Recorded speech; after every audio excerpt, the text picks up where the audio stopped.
injuries do truck accidents cause?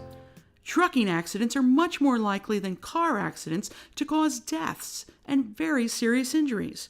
Because of the damage a truck can cause, victims may be killed at the scene or left with brain damage, paralysis, or amputations.